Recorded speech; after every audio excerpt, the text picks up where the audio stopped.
Panther people, what up? Should the Carolina Panthers actually trade one of their best players? Go ahead and watch your Panthers post. Thanks for joining. Before I get started, yes, I'm rocking a different hat. It's actually quite cool. It's got the Panther American traditional type look. It's got that if different profile here, and it is not from New Era. It is not from 47 brand. It is from Queen and Cotton. It is a small business in North Davidson. If you want to get 10% off their merch heading into whether it is maybe a wild card playoff run, maybe it's U.S. Thanksgiving, maybe it's an early Christmas present, just go in my description, click the link, put in post, P-O-S-T, number 10, get 10% off. The guys are great. The gals are great. They make great merch. They make t-shirts. I actually just wore my Carolina Reaper t-shirt at the gym for the first time. Everyone was taking a look at me, not because of the shirt, because I look super jacked, and the shirt got me jacked. It made me look jacked. Hugs the arms and deltoids really well. Check that stuff out. It's all comfort colored t-shirts. If you are a detailed oriented person, you know what that means in terms of t-shirts. That means they're good quality. They don't shrink. They look great. And you're not giving money to the Teppers. If you're anti-Tepper, which this is not an anti-Tepper episode or program, but if you're anti-Tepper, you want to give money and you want to support the Panthers and small business, Queen and Cotton is the place to be. Now let's get to the show. All right, you may have noticed I'm not wearing complete Panther gear right now. That's because my Toronto Blue Jays are in the World Series. As we speak right now, they're entering Game 6 against the Los Angeles Dodgers. Edgar Salmingo Jr., my guy, my brother from another mother, one of the friends of the show, best friends of the show, he is a Dodger fan. And I don't know how he feels about Game 6. You know what? I don't really care. I think the Jays are going to do all right. I'm nervous anyways. So to expel that nervous energy, let's talk about the Carolina Panthers. The NFL trade deadline is on November 4th. So there's a lot of rumors going around about who could be sellers, who could be buyers, and the Panthers are kind of like in this gray area right now. You know, they are 4-5. They were 500 for a little bit. That was a great week. But you know what? That Buffalo Bills game, as I said in my YouTube short, and again, so sorry, I have not been doing the long form stuff the most. I've been dialed into the Blue Jays, not just as a fan, but for work too. Like if you guys don't know, I work in broadcasting, so it's been like the biggest story in Canada is the Blue Jays, so I've been covering everything. So it's been very, very difficult to sit down and watch the Panthers and then talk about it all in the same day. So got some free time before Game 6. So anyways, the Panthers are kind of in the middle of it in terms of buyers, sellers. What are they? The loss of the Bills, I don't really chalk it up to anything, and that's unfortunate because that was one of those marquee games in the schedule. Like that could be a measuring stick for Bryce Young, but there's no measuring stick for Bryce Young because he wasn't playing, and it was Andy Dalton. And what we understand is Andy Dalton had a broken thumb during the time. He's saying it's not being an excuse, but 3 turnovers, some disgusting, egregious turnovers that's very uncharacteristic of him, led to the game going, kind of out of reach for the Panthers in any way to trying to find a rally. So, unfortunately, they are under 500 again by a game. Do they have a chance against the Packers? Maybe. Like the Packers are, you could say, one of the Super Bowl favorites heading into this season. They've kind of backed it up. They're a 5-1 record. They have that one lone loss to the Cleveland Browns. That's just, that was an example I've been using. The NFL, anything can happen. How the Browns beat the Packers by a field goal. Or less than a field goal, actually. But they're a good team. At the same time, though, it's not Andy Dalton under center. It's going to be Bryce Young. He is back with his high ankle sprain. Say what you want about Bryce, about his height and his, lack of, musculature. The guy, if he gets hurt, it's his ankle, and he's back after a week. Look at Anthony Richardson, who gets injured in the pregame warmups. Hurts his eye, hurts his hamstring, gets tired. He's like double the size of Bryce. The guy's never available. He doesn't have a job anymore in the NFL. We'll see if he ever gets one. Guess Danny Dimes is doing his damn thing with the Indianapolis Colts. The surprise Indianapolis Colts. But Bryce Young back after a week off with his high ankle sprain. He's going to be playing against the Green Bay Packers. And, I think they have a pretty decent chance to go 500 again. They're going to put up a fight. Bryce back 2 weeks in the books again. We know what happens with Bryce when he's benched. He was, benched due to injury. It's not a coach's decision, but he gets 2 weeks sitting on the sidelines, resetting the game for him, slowing it down, getting his, balls deep, hairline deep into the playbook. So I think he's going to be prepared, no doubt, for Sunday against Jordan Love and the Packers, Micah Parsons and the Packers. Last time we saw Micah Parsons take on Bryce Young, Bryce had that good move on him. And at the end of the day, the Cowboys won that game. But that's a nice little rivalry, nice little friendship, mutual respect between those 2 star players. But I think the Panthers have a shot. As long as Bryce is in there, he can make things happen. Because even when Dalton was in there, before the turnovers really took over, Tetra McMillan almost had a 100-yard game. Xavier Leggett looked good. And, he was feeding guys the ball. And Bryce Young has more chemistry with both those guys. I could see that just kind of continue where they left off when they were winning 3 straight games. So that's what I mean. Like, the Panthers are kind of in the gray area. They're 4-5. They are what their record says they are. They're not big-time buyers. Like, I don't see them bolstering and letting go of draft capital to get a guy like Trey Hendrickson. You see some other teams out there now saying that guys like Calvin Ridley could potentially be available. The Miami Dolphins could be big-time sellers. They just lost their GM, Chris Greer. He had mutually agreed to part ways with the organization, so they look like they're going to be in rebuild mode. You can only imagine. Mike McDaniel is the next one to be gone. And then who knows? Like, maybe some of the Jalen Waddle could be suddenly available. But are the Panthers willing to give up future draft capital to get win-now type players for a team that, at this point, they're second in the NFC South? Do we expect them in the long run? Because now the schedule is going to get really tough. Do we expect the Panthers to really make some serious moves in the regular season to try to push that wild card and make some noise? Like, I think that'd be fun. Like, and I've talked about weeks prior, when they were really down in the dumps before they went on this 3-game winning streak, that we have to reassess, recalibrate what this team is. Like, they're not a Super Bowl winning team right now.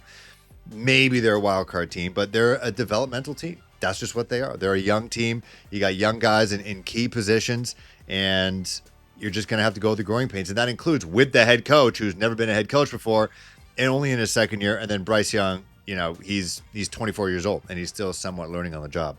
So I don't think they're going to be big-time buyers, but I also don't see them being big-time sellers. And you're seeing reports now. I saw one about the New England Patriots knocking on the door to see what Chuba Hubbard's value would be. Now, Rico Dowdle, I've said when he had that full start when Chuba was out with a calf injury that he's a better runner than Chuba. He's just more dynamic. He's more dangerous. He does not let the first tackler get him. He's routinely in the secondary of the defense.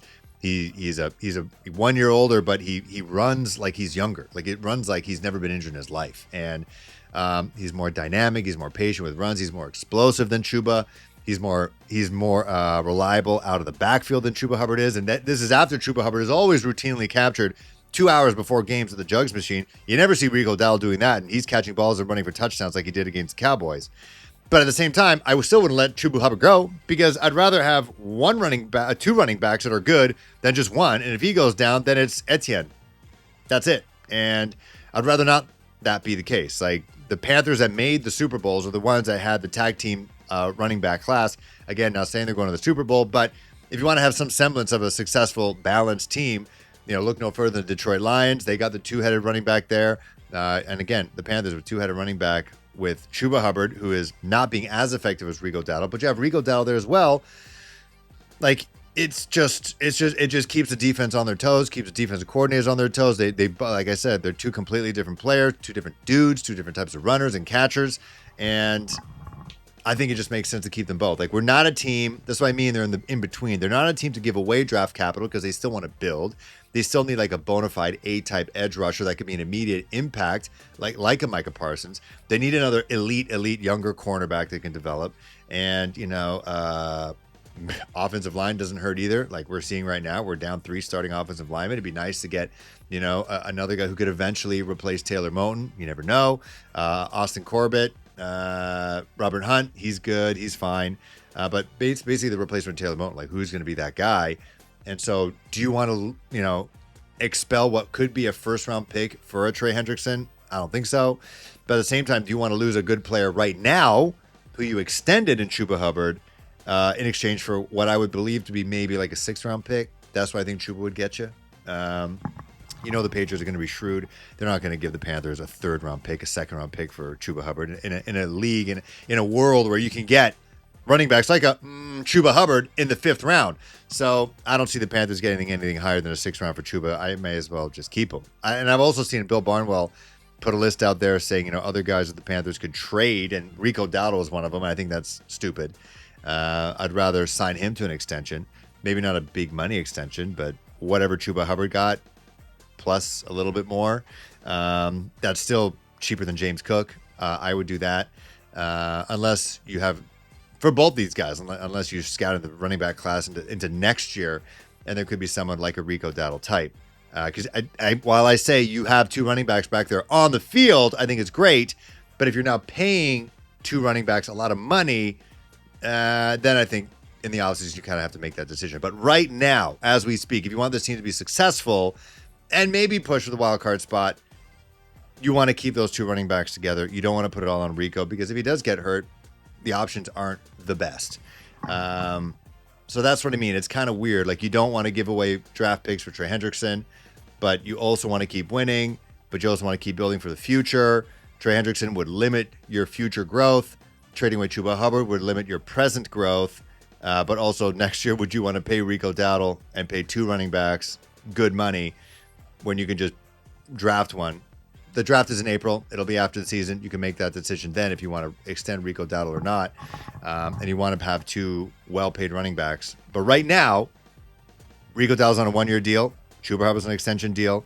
They have the draft picks that they have. And if they win against Green Bay, I think that'll determine what they do in the trade deadline. If they lose and they're now 4-6, and they're maybe not second in the NFC South anymore, which is right now not a great division. Maybe then they kind of reevaluate, say, okay, definitely not buyers, but maybe they are sellers. But it's still so early in the season.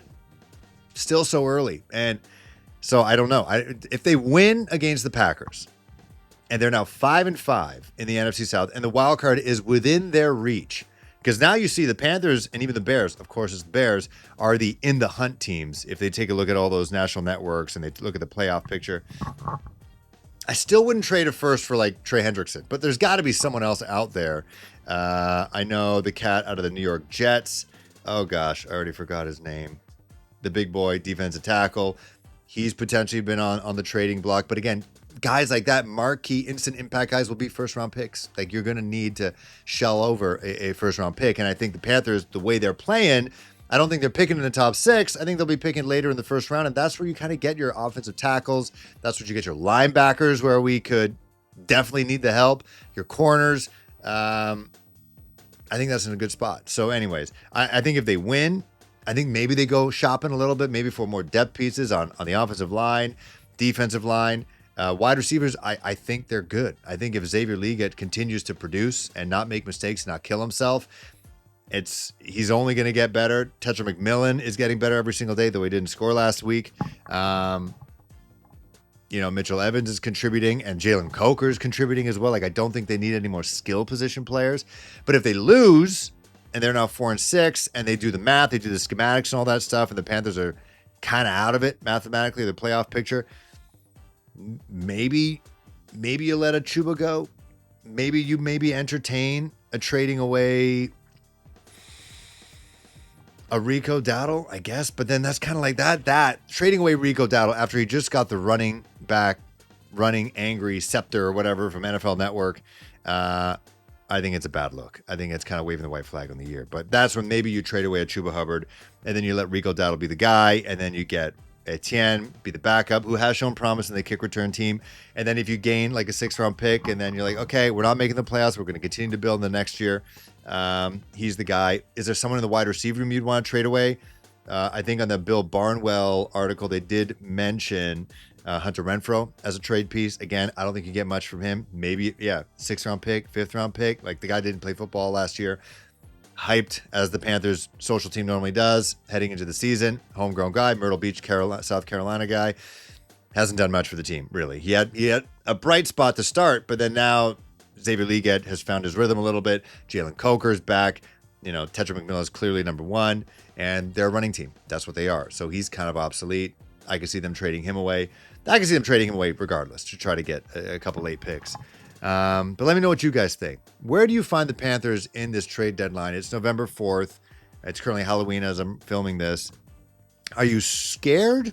Are you scared this team is going to implode at some point and you want to get ahead of it and get as many draft picks as possible? Or are you hopeful? You're looking for a treat. You're not looking for a trick. You're looking for a treat that maybe this team upsets the Green Bay Packers and they're 5-5 again. The wild card is alive and well. And maybe you go shopping a little bit. Maybe you go shopping for some defensive help. Maybe some offensive line help potentially. And if you were to sell somebody, who would you sell? Would you sell one of the 2 running backs? Would you sell one of the wide receivers? Like, are you still butthurt that Xavier Leggett hasn't been awesome? Like, hasn't been as good at Tetchel McMillan. Like, is Xavier Leggett a guy that maybe you would take calls on? I think if Jalen Coker wasn't hurt and then he was producing like a madman out there, then I'd maybe think about it. Let Xavier Leggett go. I think you'd get like a 3rd-round pick for Xavier Leggett for a team that kind of wants somebody that could be maybe in a better ecosystem that's more win now mode, and they have just like a different philosophy, different culture. Even though I think the Panthers are building something, I really do think they're building something.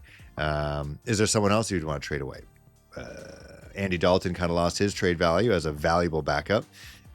He's hurt, number one. Number two, he hasn't been that good.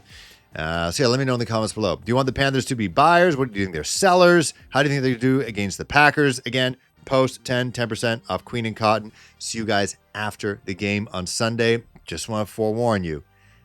If the Blue Jays win the World Series, either today, Friday, or Saturday, I'm going to be pretty hungover on Sunday. If they lose, then I'll definitely be back on Sunday, and I'll be more fired up than ever for Panther football because I'll have nothing else to cheer for. See you guys soon.